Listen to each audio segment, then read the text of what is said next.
restauracionistas son movimientos que surgen a comienzos del siglo XIX en Estados Unidos y que se caracterizaban por el hecho de que ellos sentían que el Señor los había llamado para poder restaurar la verdad bíblica en medio de un contexto en que las iglesias estaban yendo por un camino equivocado. Ellos sentían, las iglesias estaban en apostasía, que las iglesias se han vuelto muy jerárquicas, muy institucionalistas, y por lo tanto no era lo que Dios y lo que Jesús había intentado formar a través de los apóstoles, y por lo tanto llamaban a una restauración de la iglesia, del cristianismo, tal como era en los tiempos de la iglesia primitiva, en los tiempos de la iglesia apostólica.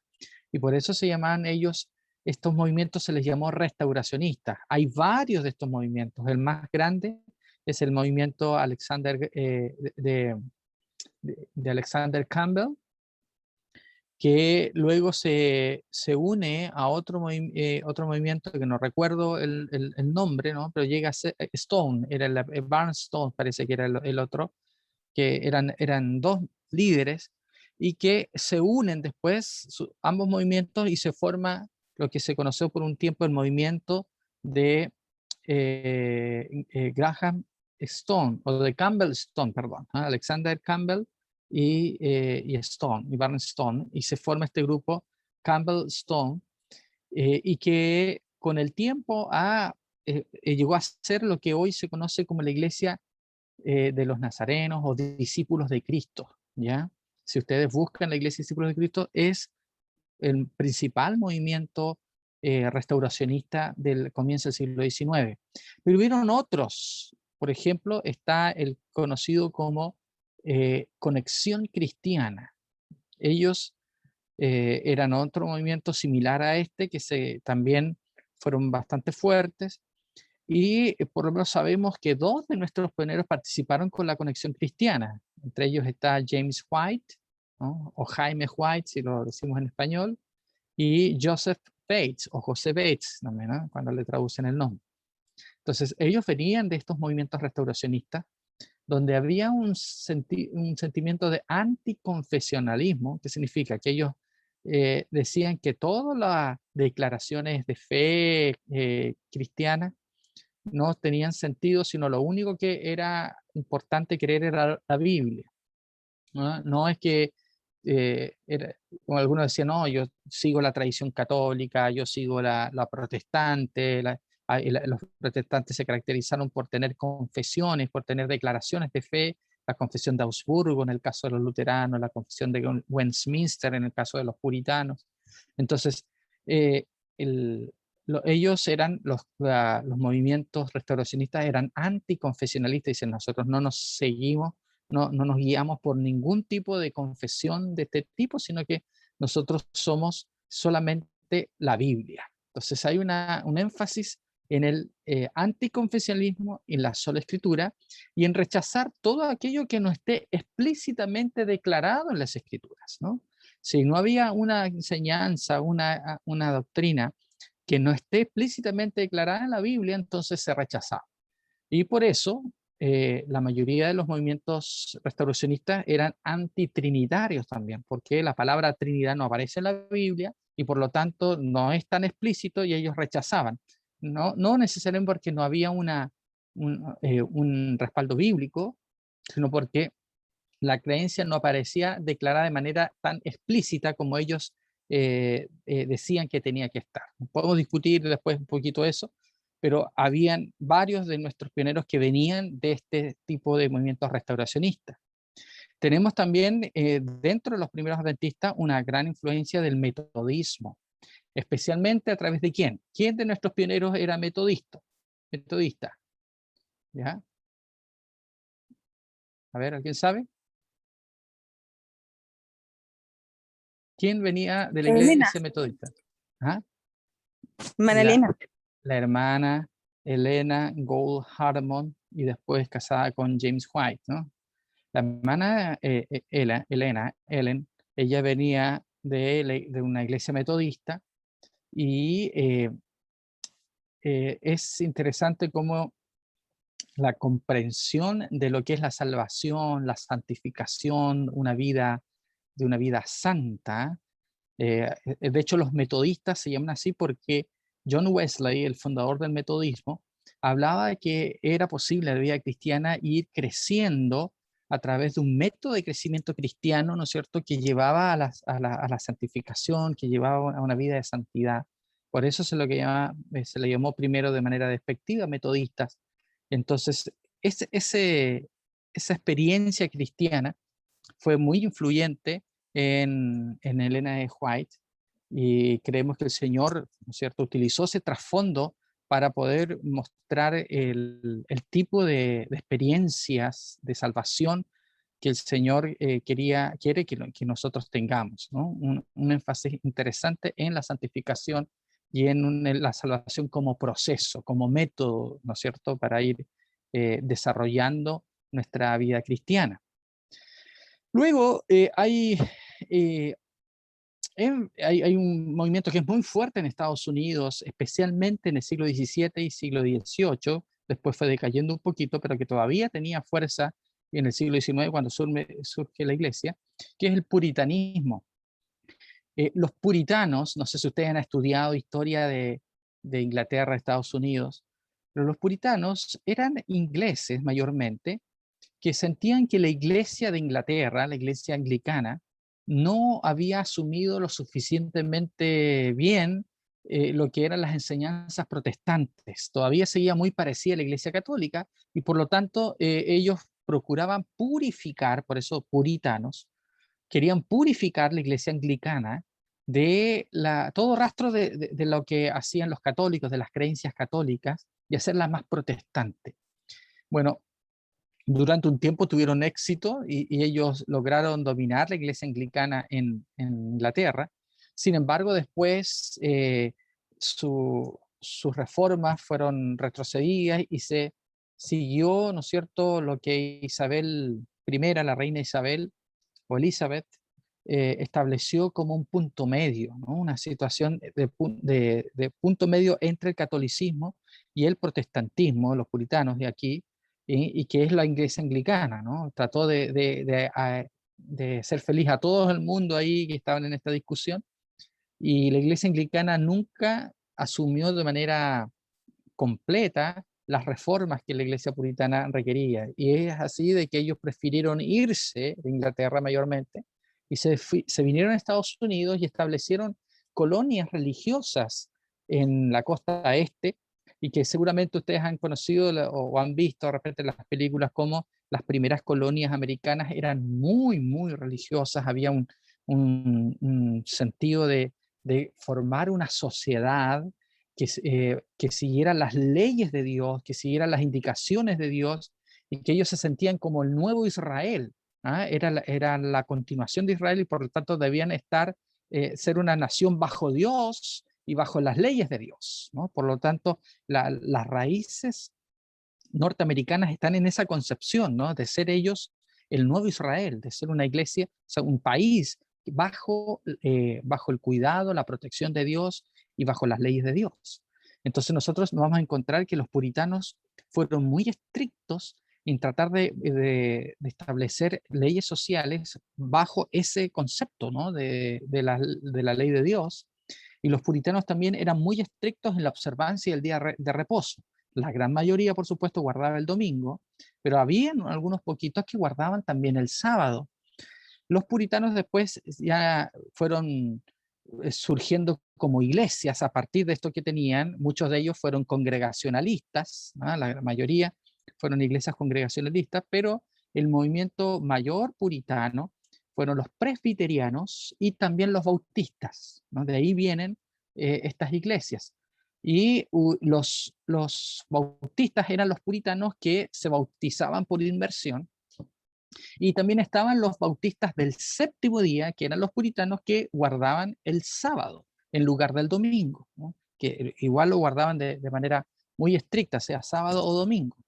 Y por lo tanto, cuando la iglesia bautista recibe el tema del sábado, lo recibe mayormente por esta tradición puritana y de los bautistas del séptimo día, como a lo mejor ustedes conocen.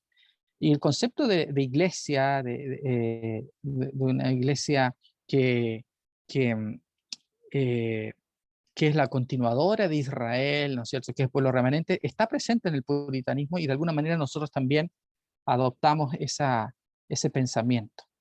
Y luego tenemos, ¿no es cierto?, el millerismo, que son los seguidores de William Miller.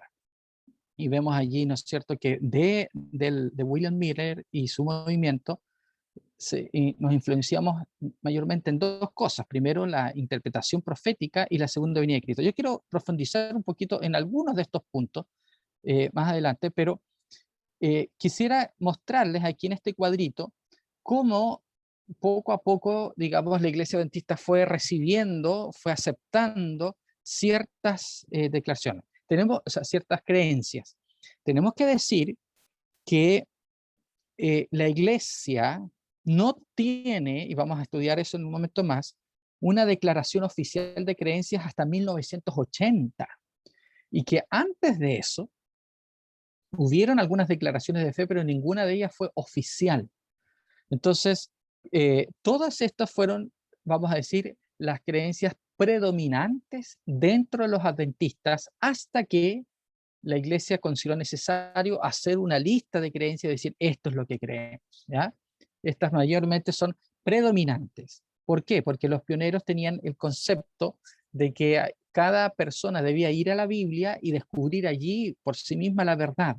Y aquellos, ¿no es cierto?, que descubrían la verdad podían compartirla con otros y iban llegando así un consenso entre varios, como fue en la práctica, ¿no?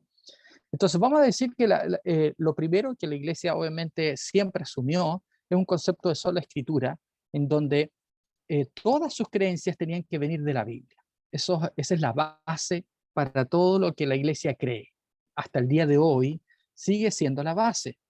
¿Ya? En las declaraciones fundamentales queda muy claro de que todo lo que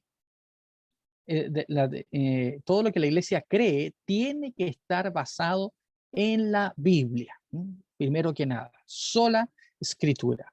Primero ellos asumieron un concepto de sola escritura un tanto rígido como los restauracionistas, y luego, ¿no es cierto?, se dieron cuenta que el concepto más adecuado era un concepto de sola escritura no tan rígido como lo de los restauracionistas, pero que tampoco acercándose a la posición protestante tradicional, en donde los protestantes dicen, sí, sola escritura, mientras, o sea, yo voy a creer todo lo que la Iglesia enseñe mientras no contradiga la escritura. Esa es una posición, y por lo tanto la tradición es importante. Ellos siguen las tradiciones, las confesiones, siguen los credos que la Iglesia ha hecho a través de la historia. Entonces, todo eso es aceptado mientras no contradiga la escritura, mientras que la posición restauracionista era, no creemos en nada del otro, sino está explícito en la escritura. Entonces nosotros estamos en un punto un poquito más medio, donde decimos que creemos en la Biblia, pero creemos que es posible también utilizar otros medios de revelación, como es, ¿no es cierto?, la razón, la experiencia, la tradición. Sin embargo, la Biblia debe ser la que debe guiarnos para poder establecer los principios en los cuales nosotros evaluar, juzgar todo otro elemento que no venga de la Biblia, y para ver si es compatible con los principios de la Biblia, ¿ya? No es solamente que no esté en contradicción con la Biblia de manera explícita, sino que también que esté de acuerdo con los principios que la Biblia declara, y eso es importante. No tenemos tiempo para hablar mucho de eso, pero es el primer principio. Luego, la Iglesia Adventista, tenemos que recordar que se forma por la creencia de que Cristo va a venir a la tierra, y inicialmente eso sería en 1844. Ustedes conocen la historia, supongo que vieron la película Cómo comenzó todo, para poder recordar cómo ellos se fueron formando a partir de la aceptación de la predicación de William Miller de que Cristo vendría a la tierra en algún momento entre 1843, 1844, y después, ¿no es cierto?, el, el, digamos, se estableció la fecha en sí. Y eso venía con otras cosas que vamos a comentar. Entonces, noten ustedes cómo se va armando. Sola escritura, la segunda venida por ahí mismo, llega el sábado, comienza a hacerse presente en el movimiento milerita, aquí estamos hablando todavía antes del Chaco, el sábado está presente antes del Chaco, el estado de los muertos también, pero después del Chaco se produce un quiebre, se dispersa el movimiento, y ahí es donde queda, entre los varios grupos que se forman después del Chaco, hay uno que descubre la verdad del santuario celestial, que es, digamos, el núcleo de las personas que van a formar la iglesia adventista. Primero están ahí Hiram Edson, Cottrell, se uniendo ahí después, ¿no es cierto?, Joseph Bates, James White, Ellen Harmon, comienzan a tener una comprensión de lo que es el santuario celestial para explicar 1844. Allí recibe Ellen Harmon sus primeras visiones y por lo tanto comienza a formarse una idea de lo que es el don de profecía. También, ¿no es cierto?, se va desarrollando junto con esto el concepto del sábado, que ya estaba presente, pero ya se comienza a desarrollar más, el remanente, el juicio investigador, la reforma pro salud, y toda esta comprensión va creciendo hasta 1860, cuando la iglesia se organiza.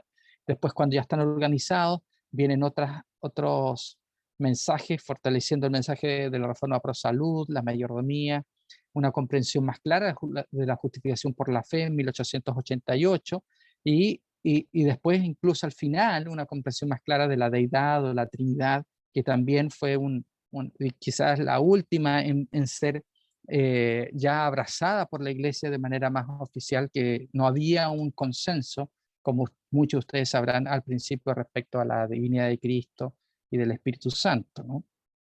Hubo un crecimiento en cada una de estas creencias fundamentales, y la Iglesia piensa que todavía puede haber mayor crecimiento y mayor profundidad en estas verdades que han sido reveladas. Esto solamente para ponerlo así un tanto de manera ordenada.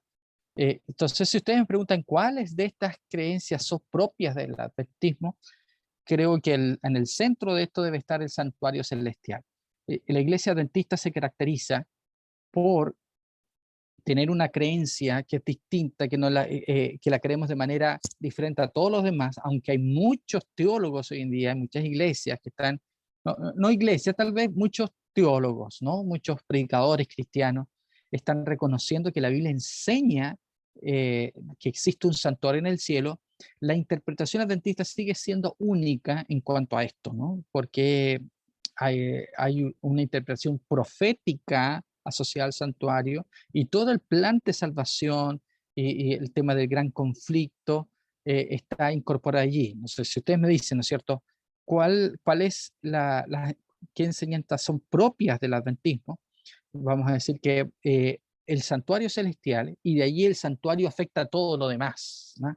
Todas las creencias fundamentales, aunque puedan ser creídas por otras denominaciones, al ser digamos, articuladas a través del santuario, como la hermana Juan da a entender, de que es el santuario la que articula todo lo demás, nosotros tenemos una comprensión diferente. Entonces ustedes van a decir, por ejemplo, el gran conflicto. ¿Hay algunos que creen en el gran conflicto? Sí, ahí nos vamos a encontrar con no sé si iglesias que creen en el gran conflicto. Generalmente las iglesias pentecostales tienen una comprensión de batalla contra Satanás, pero ellos se lo toman como esto de la guerra espiritual, ¿no? Que uno a través del Espíritu Santo batalla contra los demonios y los espíritus y la fuerza. Entonces es un énfasis distinto que nosotros vemos como una batalla cósmica. Eso está presente en algunas comprensiones cristianas, yo diría en la mayoría, pero la manera en que nosotros lo comprendemos, cómo el conflicto se dio en el cielo, cómo nos afecta, cómo se vindica el carácter de Dios y se restaura finalmente a través de un juicio investigador y todo eso, esa comprensión es única adventista, ¿no? El gran conflicto.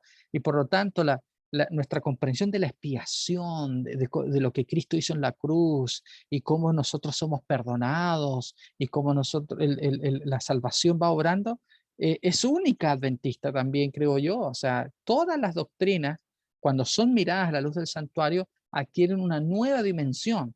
Fernando Canales, un famoso teólogo adventista, nos va a decir de que la iglesia, la doctrina adventista en su totalidad es algo distintivo, porque parte por una premisa diferente que todo el demás cristianismo, que tiene que ver con la manera en que Dios Dios, su carácter, cómo se manifiesta y actúa con nosotros en la historia. Mucha de la teología cristiana fue invadida por la filosofía griega, que pensaba en un Dios atemporal, un Dios, ¿no es cierto?, que no tiene actividad casi con nosotros porque Él está en otra esfera, en otra dimensión. Y en cambio los adventistas colocan el trono de Dios, el santuario celestial, en una realidad compatible con la nuestra, en la cual Dios interviene en la historia y Dios participa de la historia, Dios vive en el tiempo, pasan cosas en el santuario celestial, hay eventos históricos que pasan en el santuario celestial, y por lo tanto eso es una comprensión nueva de Dios también, y por lo tanto todo lo demás, toda la comprensión teológica, doctrinal, se ve afectada a partir de esa comprensión del santuario, ¿no? Desde Dios, desde la Biblia, la revelación, la inspiración, la salvación, todo está permeado por esta nueva comprensión de cómo Dios trabaja por nosotros desde el santuario. Entonces, desde un punto de vista, así vamos a decir, aislado, decir, bueno, el santuario celestial es la única creencia auténticamente adventista, tal vez, ¿no es cierto?, un poquito lo del gran conflicto, del remanente, pero si tú te comienzas a dar cuenta, aunque hay otras iglesias que creen en el sábado, como los bautistas del séptimo día, que creen en el sábado como séptimo día, la comprensión adventista del sábado como séptimo día y como señal de Dios en el último tiempo es única. No es igual a la bautista del séptimo día. No hay ese concepto de señal, ¿no?, del sello de Dios, la señal del pueblo de Dios en el último tiempo. No está presente. ¿Por qué? Porque no existe la misma comprensión del gran conflicto y del santuario celestial que nosotros tenemos y cómo el sábado se relaciona con eso.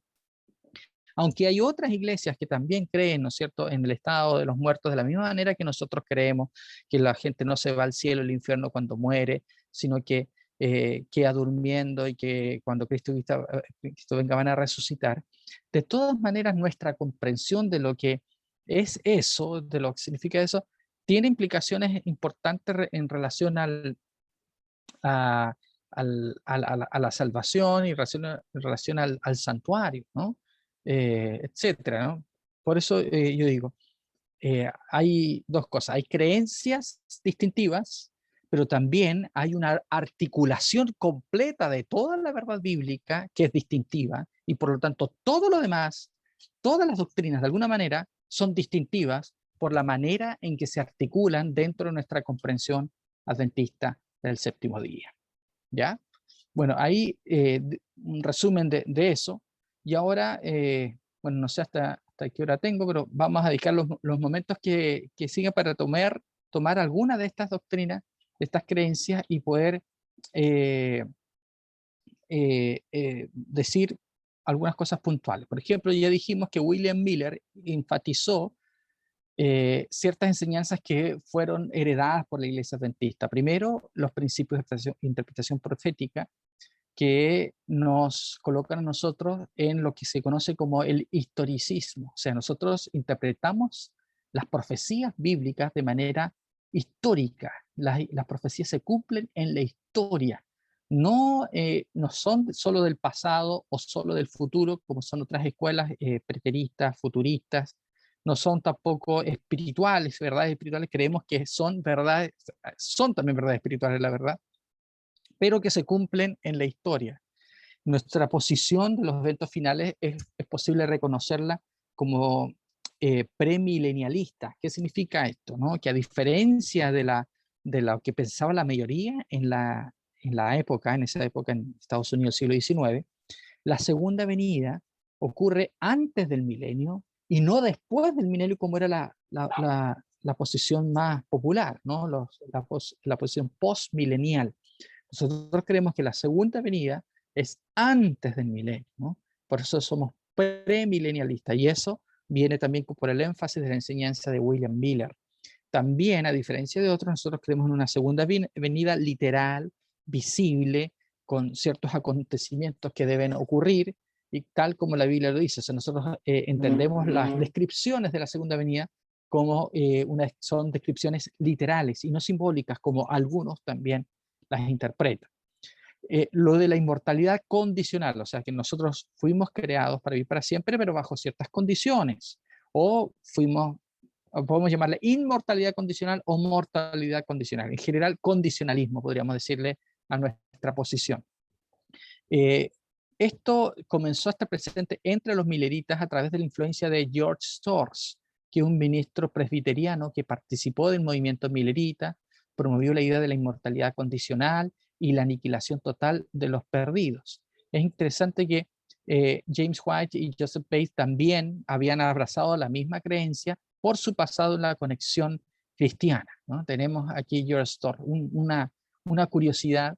George Storrs sería a la larga quizás la única conexión que nosotros podríamos tener con los testigos de Jehová, porque uno de los seguidores de George Storrs, años después del chasco, fue el fundador de los testigos de Jehová, de la Watchtower Society, ¿no? Que ellos tampoco creen, también creen ahí algo parecido a lo que nosotros creemos, de que los muertos nada saben y que están en un sueño, ¿no? Sería la única conexión allí un poquito, por eso le dicen que somos primos, a veces nos dicen con los testigos de Jehová, ¿no? Hasta por ahí nomás el parentesco, diría yo, ¿no es cierto?, que podría haber con ellos. Muy bien, nosotros también sabemos que el sábado llegó a través de Rachel Oakes, que después se casó con el hermano Preston, Rachel Preston, que a inicios de 1844 en Washington, New Hampshire, ella visitó la iglesia del pastor Frederick Weller, y allí le compartió el sábado al pastor después de un servicio de la Cena del Señor. A lo mejor ustedes recordarán la historia que se ve retratada en la película de la iglesia. Y luego, ¿no es cierto?, de alguna manera que no sabemos, por eso aparece ahí un signo de interrogación, este mismo, ¿verdad?, llegó a un colega de Frederick Weller, que era su vecino casi, ¿no es cierto?, de iglesia, que escribe un tratado acerca del sábado en agosto de 1844. Hay esa conexión entre Weller y Preble, no está demostrada, pero todos dicen tiene que haber habido una conexión. No hay ninguna manera de mostrar que hubo una conexión entre ambos.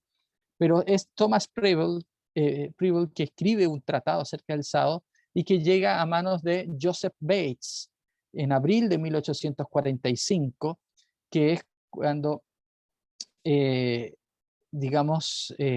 Bates lo toma y se convierte a la verdad del sábado. Ya esto es después del chasco. Noten ustedes que es a través de estos personajes, todos ellos eran mileritas, todos ellos eran gente que había creído en la predicación de William Miller, pero es Joseph Bates el que toma esta idea y comienza a propagarlo entre los que habían quedado después del chasco, ¿ya? De hecho, Joseph Bates se conecta después con Frederick Weller, con Rachel Oakes, los visita en New Hampshire, se reúne con los grupos que habían quedado guardando el sábado, y él comienza a guardar el sábado, y a su vez, él comparte esta verdad con James y Ellen White, cuando ellos todavía estaban recién comenzando a conocerse, y en 1846, casi juntos con el matrimonio, pues se casan en agosto de 1846,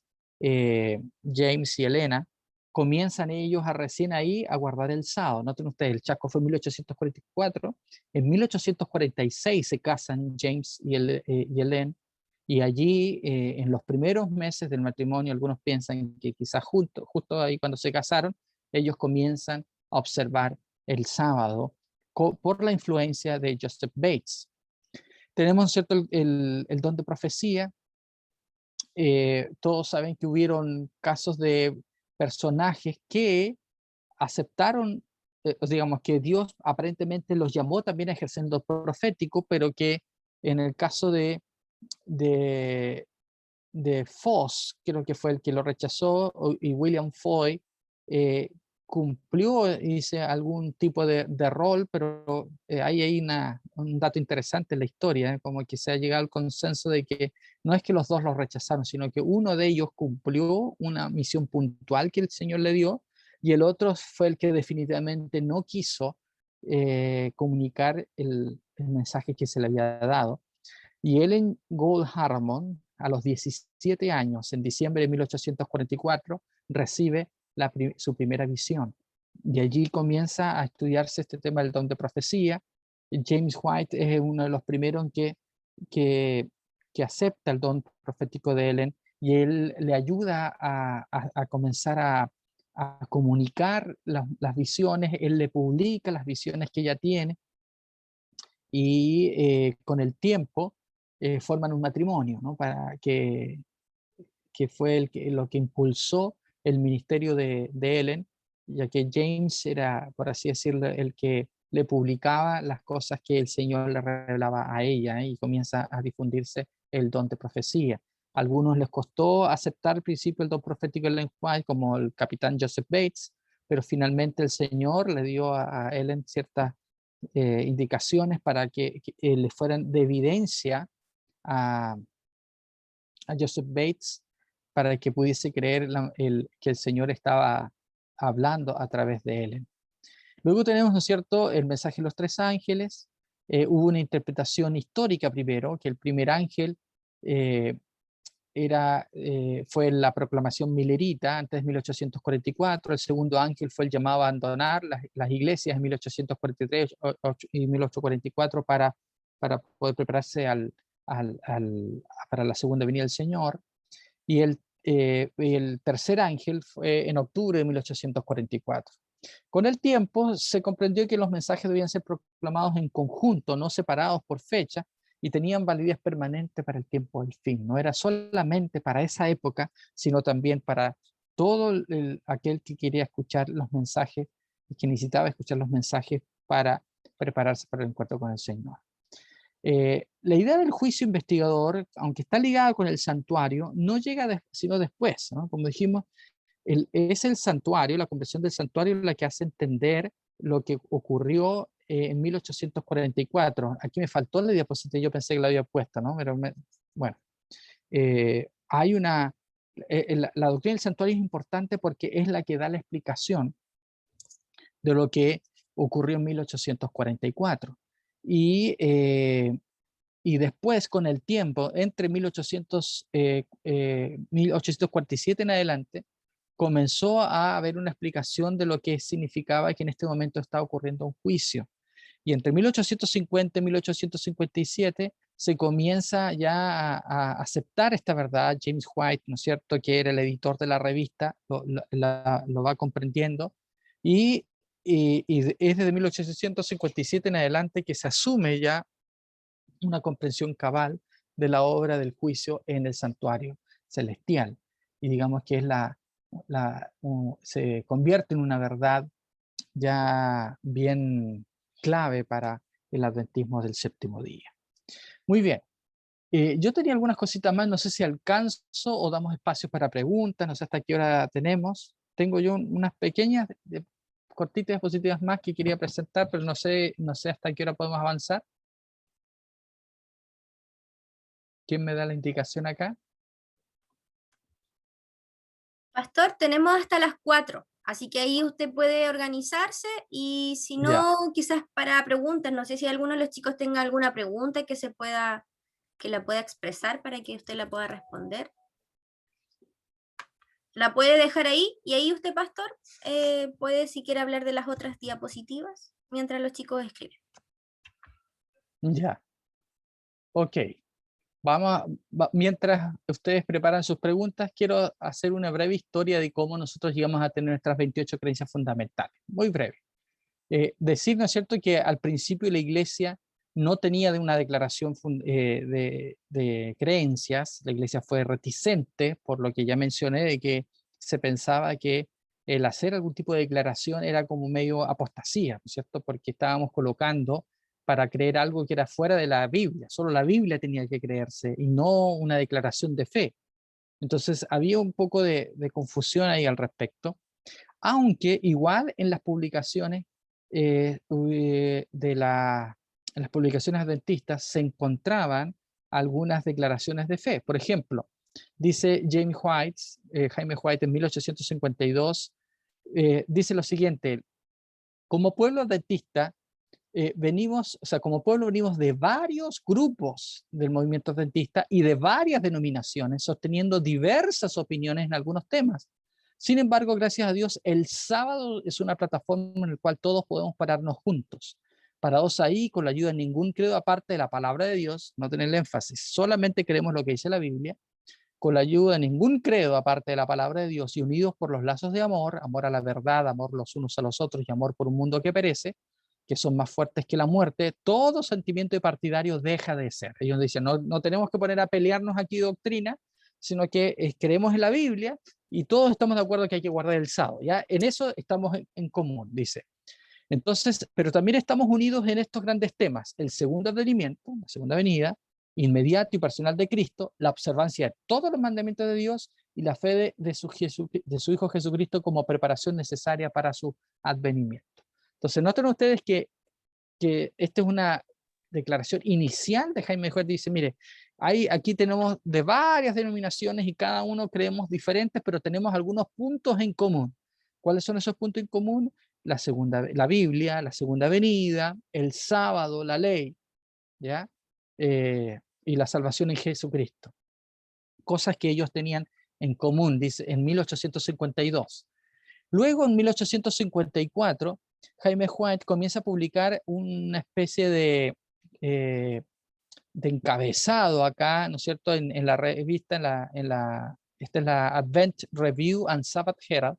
Y si ustedes ven aquí, donde en la primera columna al final, dice Leading Doctrines Taught by the Review, dice doctrinas guiadoras enseñadas por la revista, ¿no? por esta revista. Noten que no hay organización de la iglesia, todavía no hay, digamos, una organización con una presidencia, con una oficina, solamente hay una revista, una publicadora que llega a gente dispersa por varias partes que está comenzando a pensar lo mismo. No hay ninguna organización detrás.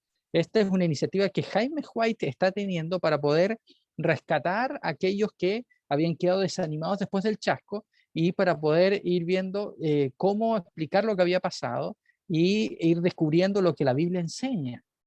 Entonces, guiados solamente por eso, por iniciativas personales, Jaime White, Ellen White y Joseph Bates comenzaron a unificar a este grupo. ¿Por qué se consideran los tres los fundadores? Porque James White, Joseph Bates y Ellen Harmon, primero Ellen de White, después, comenzaron a recorrer ellos toda la zona donde William Miller predicó, enseñando las verdades que ellos han descubierto respecto al sábado, respecto al santuario, etcétera, y comenzó a formarse grupos de personas que simpatizaban con las enseñanzas que la Review and Herald estaba enseñando. Entonces, estas giras, más las publicaciones de la Review and Herald, comenzaron a unificar o digamos a crear una red de personas que aceptaban estas creencias. ¿Y cuáles eran esas creencias? ¿Cuáles eran las doctrinas guiadoras que la revista enseñaba? La Biblia, la ley de Dios, la segunda venida de Cristo, la tierra restaurada a la perfección, o sea, que no era solamente irse al cielo, sino que también la tierra nueva, y la inmortalidad solo por Cristo, o sea, condicional, la inmortalidad condicional del alma. Entonces, nosotros vemos de que ya hay al menos 5 doctrinas que aquí son reconocidas por, por los seguidores de la Review and Herald y que comienzan a poner las bases de lo que la iglesia va a creer.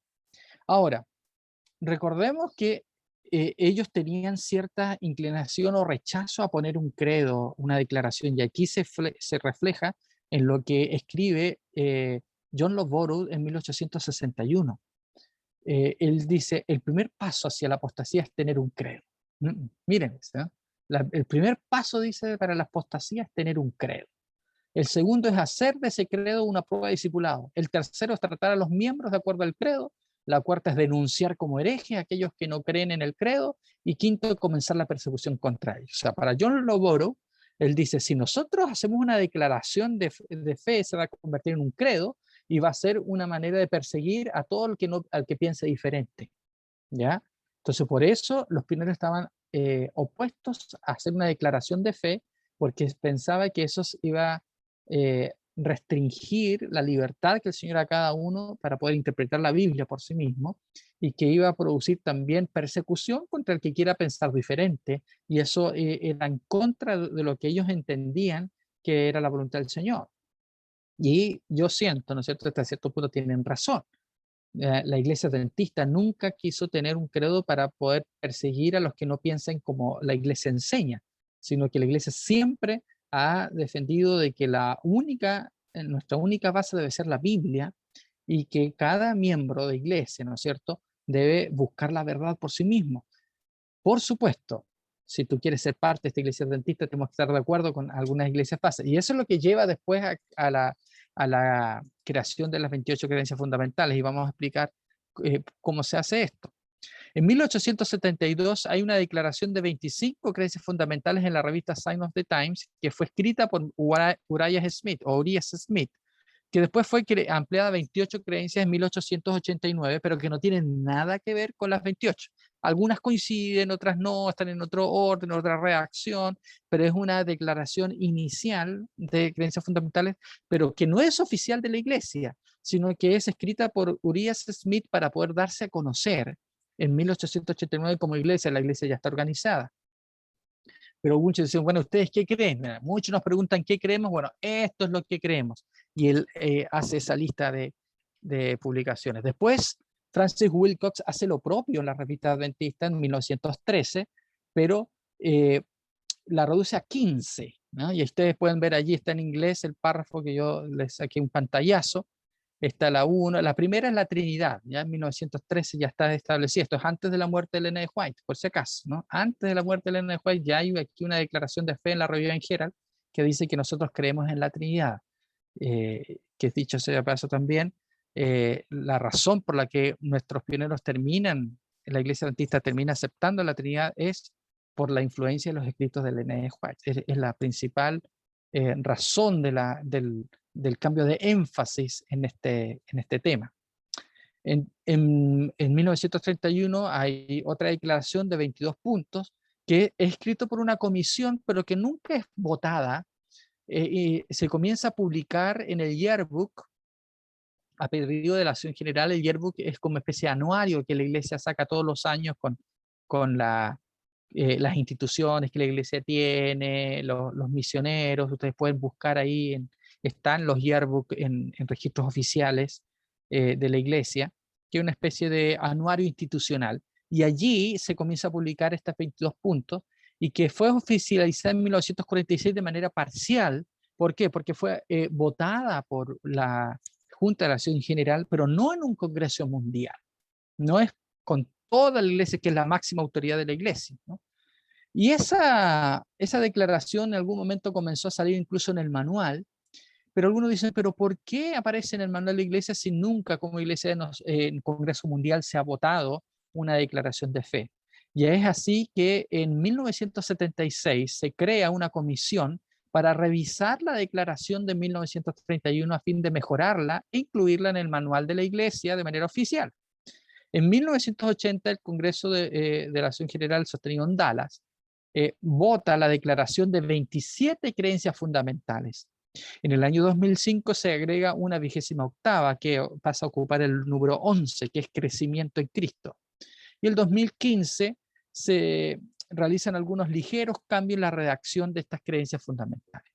Ahora, ¿por qué la iglesia finalmente termina haciendo una declaración? En primer lugar, para poder resumir, para poder dar a entender qué es lo que nosotros creemos como conjunto, ¿no? Pero la iglesia intenta mantenerla lo suficientemente amplia para que no sea una cuestión así tan rígida, y a la vez, ¿no es cierto?, reconoce la iglesia que están sujetas a revisión. Nosotros creemos en las creencias fundamentales como un todo sostenido. Esta es una imagen que me gusta mucho, que aparece en una portada de una revista Ministerio. Esta es una pintura hecha por Alfred Lee, Alfred Lee, perdón, el mismo pintor de La visión de Elena de White y otras pinturas adventistas, donde aparecen varias de las creencias fundamentales nuestras. Si ustedes ven, está la ley de Dios, está Cristo, ¿no es cierto? Está el santuario, está la Biblia, está la resurrección, está la creación, el sábado, etcétera. Ustedes pueden encontrar muchas de nuestras creencias fundamentales aquí reflejadas en esta figura. Y esta declaración creo que es muy importante, que aparece en el manual de la Iglesia, y que es parte de la declaración de las 28 creencias fundamentales, pero que a veces no la leemos, ¿no? Cuando se vota el documento, se vota con este párrafo. Y yo quiero destacar lo siguiente, dice aquí: los adventistas del séptimo día aceptamos la Biblia como nuestro único credo y sostenemos una serie de creencias fundamentales basadas en las enseñanzas de la Sagrada Escritura. Entonces, si ustedes le preguntan, ¿ustedes tienen un credo? ¿Qué deberíamos responder como iglesia adventista? ¿Tenemos un credo o no? ¿Cuál es el credo de la iglesia adventista? No son las 28 creencias fundamentales, sino que el único credo de la iglesia adventista, ¿cuál es? La Biblia. La Biblia es nuestro único fundamento. Entonces, las 28 creencias fundamentales son creencias que nosotros tenemos la convicción que son enseñadas por la Biblia, que constituyen la verdad para este tiempo, y que no son inspiradas, no son dogmáticas, no son un credo cerrado, sino que son nuestra comprensión hasta este momento de lo que la Biblia dice. Pueden ser mejoradas, se pueden profundizar más, se puede volver a redactar de otra manera, pero es una declaración que la Iglesia ha votado para expresar lo que piensa que la Biblia enseña respecto a un tema, pero si hay una mayor comprensión en algún momento de algo, se puede modificar. No son declaraciones así del todo dogmáticas. Y esto es muy importante que nosotros podamos entender, porque el espíritu de los pioneros se mantiene todavía en esta declaración. No es necesario tener un credo, no es necesario tener una declaración que sea dogmático y que el que no se someta a esto, ¿no es cierto?, va a sufrir persecución. Creemos, ¿no es cierto?, que puede haber una comprensión mayor y podemos conversar, dialogar respecto a cómo interpretar ciertas creencias fundamentales, ¿no? Ahí están las 28 creencias que ustedes a lo mejor ya se las conocen, capaz que se las saben de memoria, pero que están agrupadas en 6: la doctrina de Dios, de la humanidad, de la salvación, de la iglesia, de la vida cristiana y de las últimas cosas. Son nuestras 28 creencias fundamentales. Bueno, creo que ahí terminamos con las dos partes que queríamos presentar, que es cómo la iglesia llega a creer lo que cree y fue creciendo en la comprensión y el desarrollo de las doctrinas. Dejo hasta aquí mi presentación y abierto a preguntas si es que alguien quiere hacer una pregunta.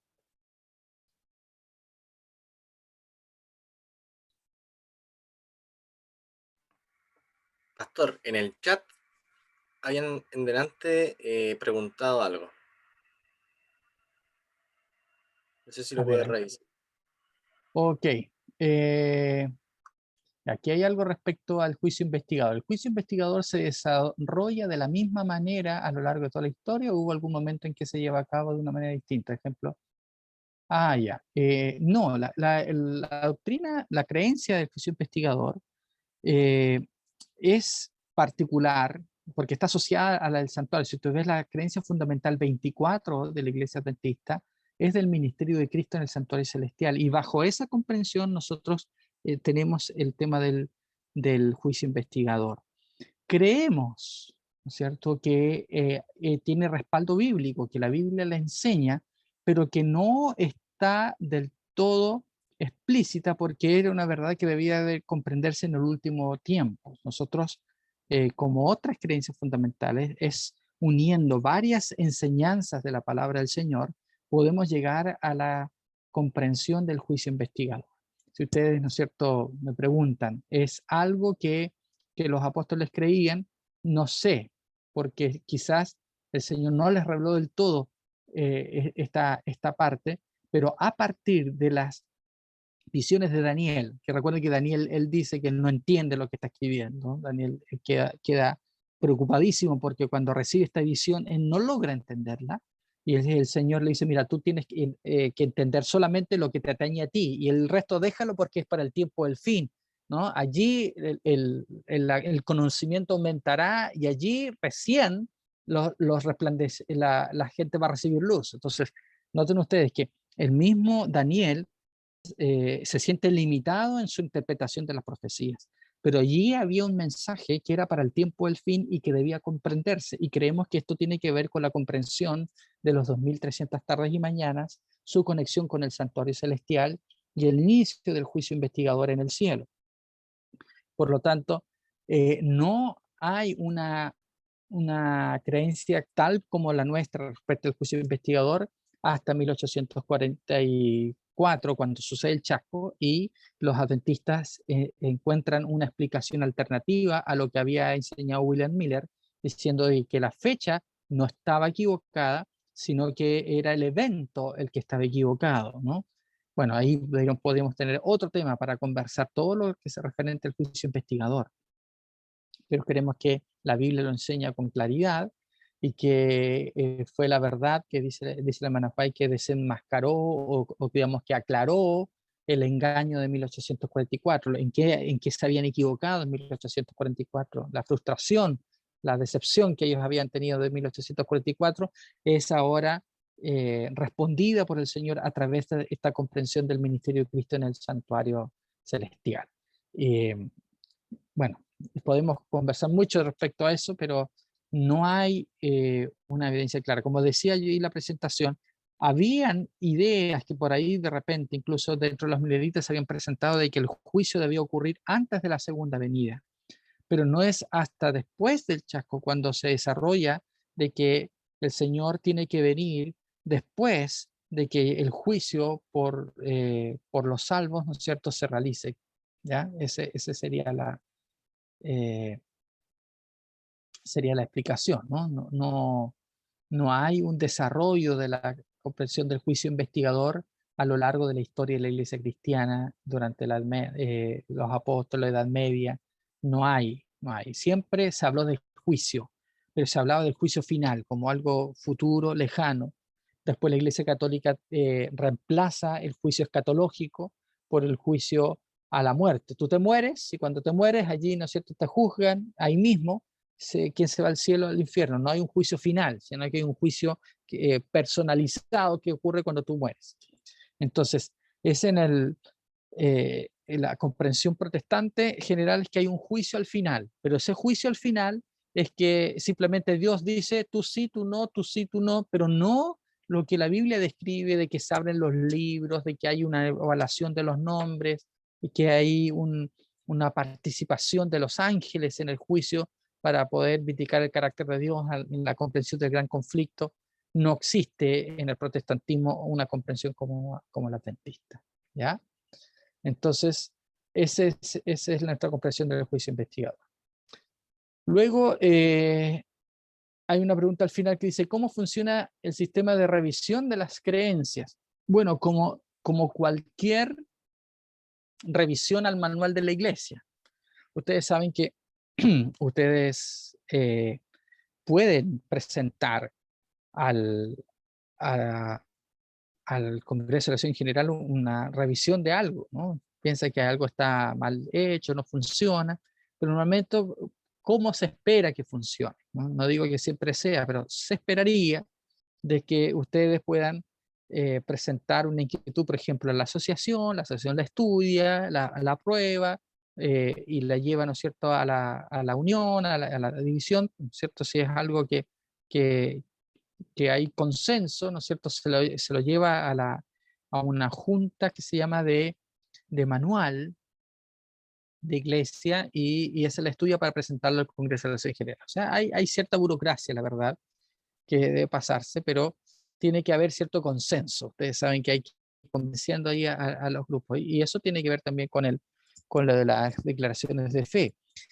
Las declaraciones de fe nuevamente son vistas por una comisión que tiene la iglesia o un departamento que la iglesia tiene para estudios teológicos que se llama el Biblical Research Institute o Instituto de Investigación Bíblica, donde todos los temas doctrinales y, y cuestiones de ese tipo, teológicas, son analizadas. Ahí los personales, la gente que trabaja en este instituto son teólogos calificados que revisan las diferentes discusiones teológicas o los desafíos teológicos que la iglesia tiene que enfrentar y van dando respuestas a ciertas inquietudes, ¿no?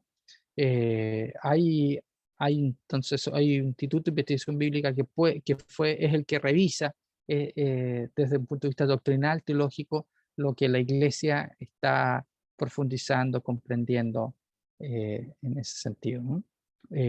Es el Congreso de la Acción General finalmente el que tiene que aprobar un cambio a esto y que viene como recomendación de las comisiones que funcionan previos al Congreso de la Acción General para poder estudiar las propuestas, ¿no? Nada se hace ahí mismo en el Congreso, sino que todo ya viene con un estudio previo hecho, ¿ya? Ahí puede haber discusiones si aceptar o no las propuestas que se traen, pero las propuestas ya vienen hechas de antes a través de comisiones que vienen trabajando por años a veces para elaborar una propuesta. ¿Mm? No sé si respondí la pregunta.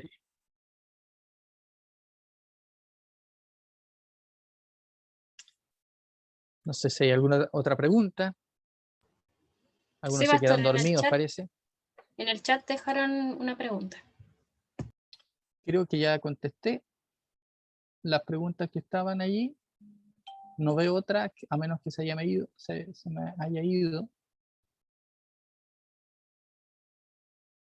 No sé si eso es pregunta o no, lo que dice el juicio investigador inicia desde que Cristo entra al lugar santísimo. Si es que eso es pregunta, la respuesta es sí. Ahora hay diferentes maneras de entender eso.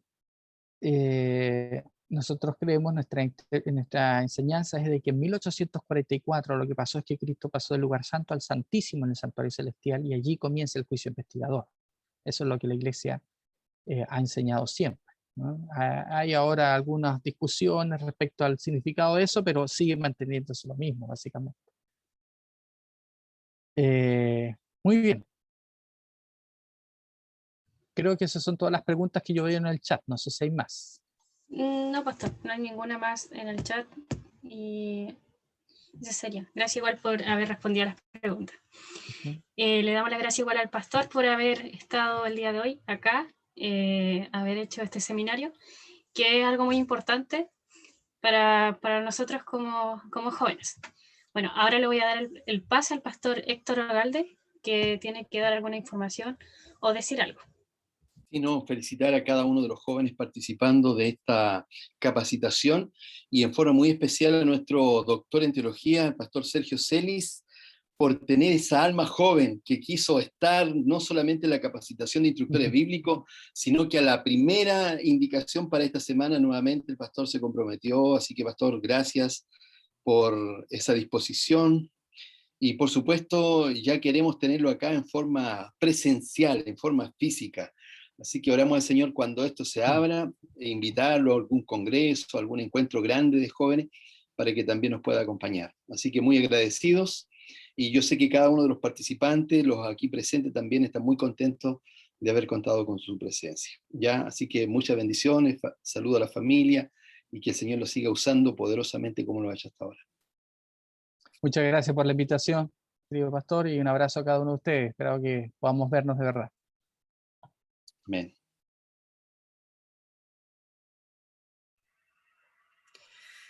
Bueno, chiquillos, ya estamos llegando al final de este seminario.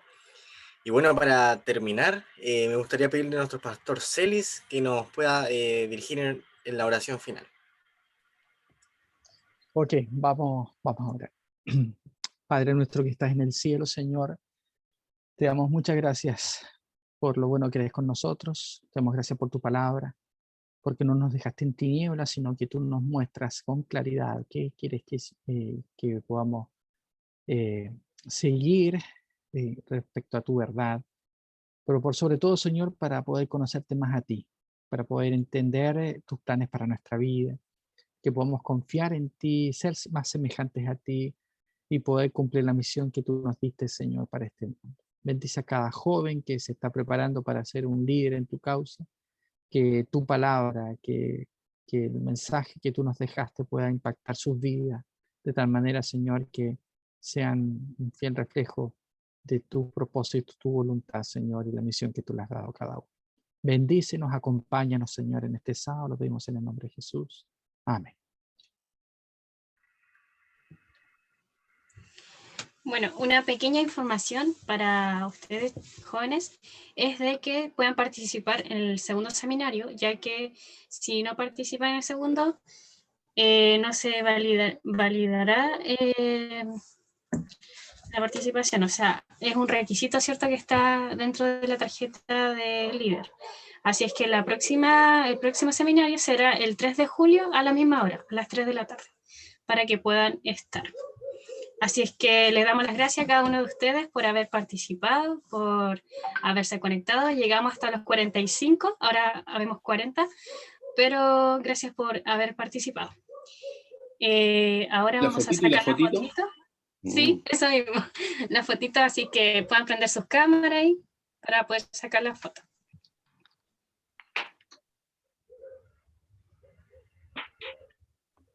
Ya, muy bien, vamos a sacar la foto, chiquillos. A la cuenta de 1, alguna reacción, lo que ustedes quieran colocar, a la cuenta de 2 y 3. Denme un momento, que ahora voy por la página 2, a la cuenta de 1, a la cuenta de 2 y a la cuenta de 3. Excelente, muy bien. Muchas gracias.